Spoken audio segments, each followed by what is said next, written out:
Senator Sifuna, indeed you've used unparliamentary language to the extent. Which one? To the extent. If the chair is uncomfortable with those facts, then the chair should... No, I'm addressing you because I don't want to address the people who Senator are in Sifuna, discomfort. Mr. Speaker, we cannot allow small voice. If you allow me as a bullfighter, I'll fix him here and now and it will be sorted out. Mr. Speaker, sir. Let their conscience eat them until the day that I die. But you will not run away from a vote that you took. Nobody forced you to vote in that particular What is the point of orders? I'm tired and sick of new senators in this house giving the impression that we don't know what we are doing, we are not up to the task. We have worked. You cannot threaten to fix honorable senators on the floor of this house.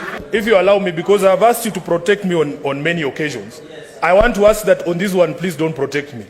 I would want to welcome that challenge that has been put by the Senator of Kakamega. Senator Mogeni, you shut up. The chair is speaking. Do not use the word people. Refer them to honorable senator.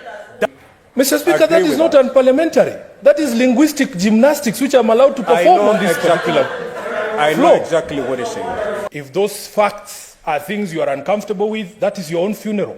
But I must state the facts as I know them. Mr. Speaker, senators, let us stop this hand-pecking exercise on these figures. Mr. Speaker, that if this House had agreed with the earlier report of the Finance Committee and voted for 407 billion shillings to our counties, Nairobi would be hitting almost 22 billion shillings. So, to hear lamentations from some of my colleagues who voted against 407 billion shillings, that just does not make sense for me. What I usually say is that there should be no one who expects praise for doing what is the constitutional imperative. If sending money to the counties is a constitutional imperative, do not expect us to praise you for sending money to the counties. If you are doing a constitutional imperative, that is not something you have a choice in. Mr. Speaker, I have heard people here praising some quotas for saying, oh, money has been released to the counties. That is your job. That is a job of the executive to ensure that our counties are financed on time. Senator Sifuna. Yes, the Mr. Speaker. Senator Chirange wishes to inform you. I reject in total that offer. Mr. Speaker,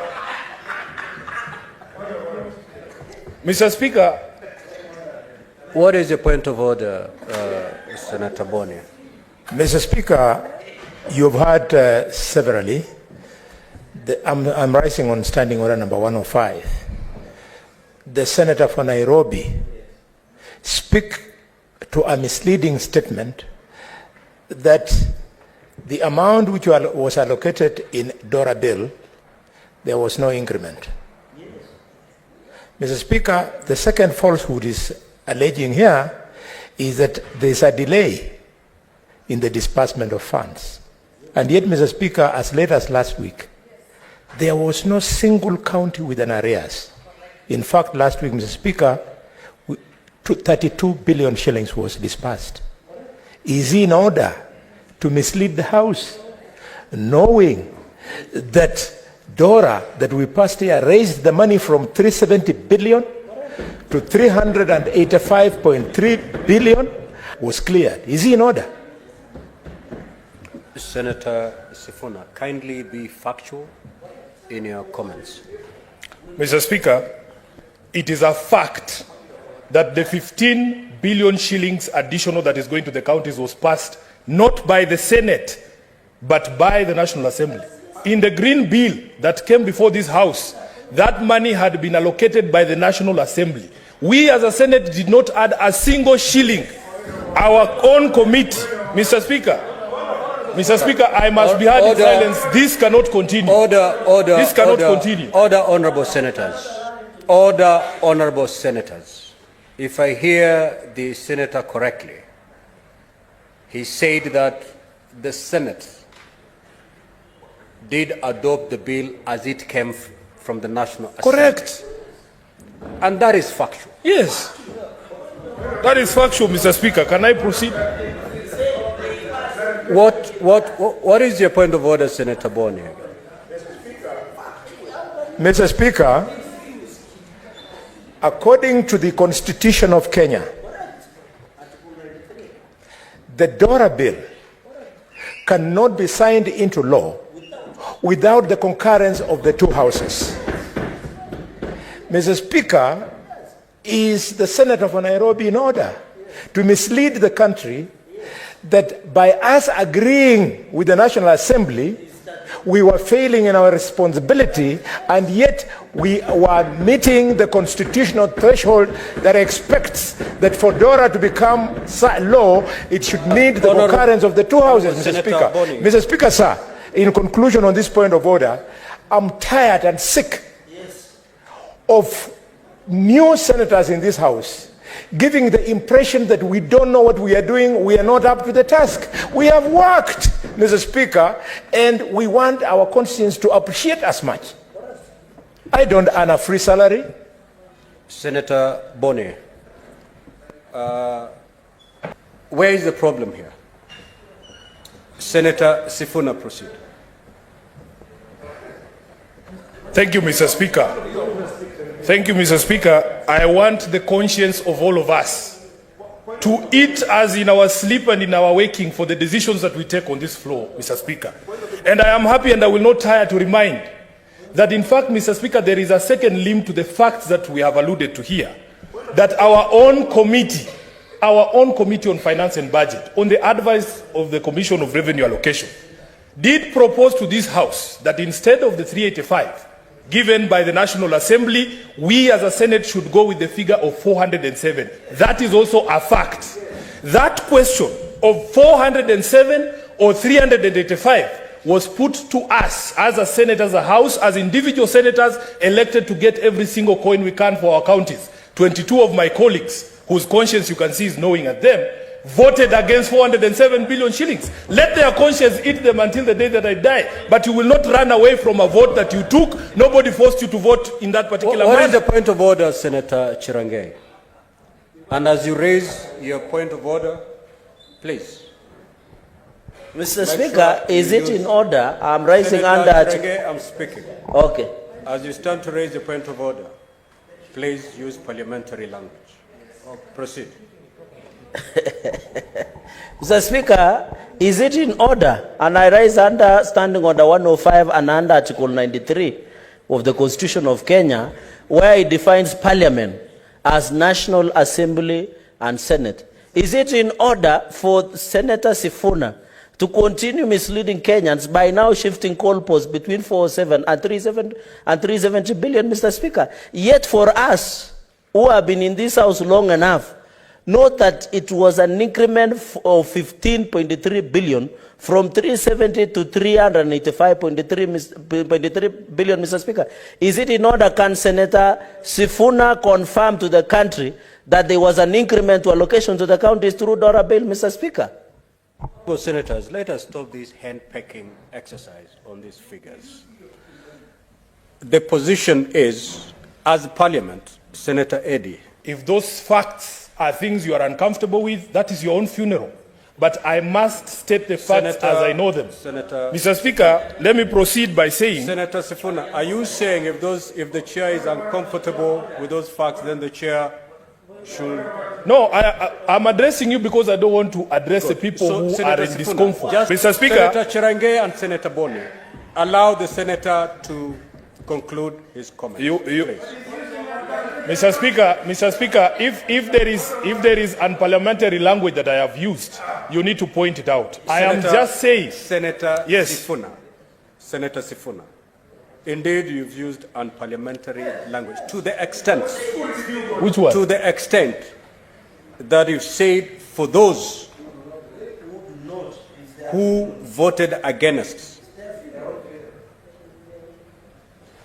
let their conscience eat. I think the Hansard will... Mr. Speaker, that is not unparliamentary. That is linguistic gymnastics which I'm allowed to perform on this particular I know exactly what he's saying. So going forward, Senator Sifuna, refrain from using unparliamentary language. Mr. Speaker, going forward. I am going to find the most flowery language to describe what happened on this house. Mr. Speaker, can I please Senator be heard in Chirange. silence? Please. You've raised your concern. Senator Sifuna, Our standing orders provide very clearly on how you should refer to your colleagues. You refer them as honorable senators. Mr. Speaker, I have just please. told you, Senator Sifuna, do not use the word people. Refer them to honorable senator. That is the requirement of the standing order. Mr. Speaker, How would you feel if your colleague refer you as... But I am people. I am people. Mr. Speaker, it is not offensive language. It is not offensive language to call people. Senator, as long as you're in this chamber, you shall refer to your colleagues as honorable senators. Kindly proceed. What is your point of order, Senator Bond? Mr. Speaker. Mr. Speaker, understanding order number 122, and Mr. Speaker, sir, allow me to read, that speaks to disorderly conduct. Yes. Number 1B, a senator who declines to retract the use of unparliamentary language or declines to offer apologies despite having been ordered to do so by the Speaker is engaged in disorderly conduct. Mr. Speaker, I cannot be voted for by 300,000 people in Kakamega, and Mr. Speaker, I come here and be made a figure of the kind of degenerate into a fist fight. If you allow me as a bullfighter, I'll fix him here and now, and it will be sorted out. Mr. Speaker, sir.